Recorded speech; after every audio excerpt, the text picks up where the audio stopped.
Meanwhile, big news over the last couple of days. Prince Harry is getting a $20 million book advance, stirring outrage with his family across the pond, as they say, who are still reeling from his bombshell interview with Oprah back in March. According to Harry regarding this book, I'm writing this not as the prince I was born, but as the man I have become. I'm excited for people to read a firsthand account of my life that's accurate and wholly truthful. Our next guest is fired up. British author Douglas Murray joins us right now. Douglas, thank goodness we're finally going to get the true story from Prince Harry himself. Yes, that's right. Not about the prince he was born, but the man he's become. Yeah. The statement signed Prince Harry. Yes, it's an extraordinary just addition to the Harry and Meghan story. They claim to have fled to the UK, like fleeing Kim Jong-un's North Korea. They had to flee the UK because of all of the intrusion into their lives by the dastardly British press and media. And it's true, the British press can be intrusive. It can be rough and tumble. It's one of the joys of it.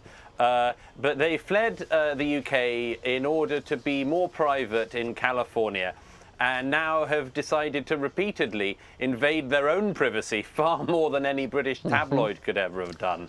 No British tabloid could have done what Prince Harry is now saying he's going to do the tell-all about everything he ever thought in his life, from cradle to right now. Sure, and so, you know, given the fairy tale nature of the royal family, you know, we've always been presented a certain view of the royal family until, you know, The Crown on Netflix and, you know, this now, because now he has laid bare his family, according to him, some members racist and completely dysfunctional.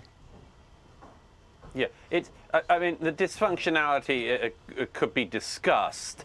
The idea that there's anything racist about the royal family is so preposterous. It's a horrible slander and libel and lie by the couple in that very ugly interview with Oprah Winfrey. Right. What I think is most interesting about this, in a way, is the total shift in ethics in just a few generations that we see.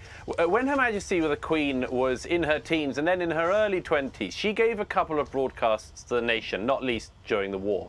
And in her most famous broadcast, as a young woman in her 20s, she said to Great Britain and the Commonwealth, that my life, she said, whether it be long or be short, will be dedicated to your service. Right. And that's what she's done. And in her 90s, in her late 90s now, she is still doing that day in, day out. She is giving herself to the service of her nation.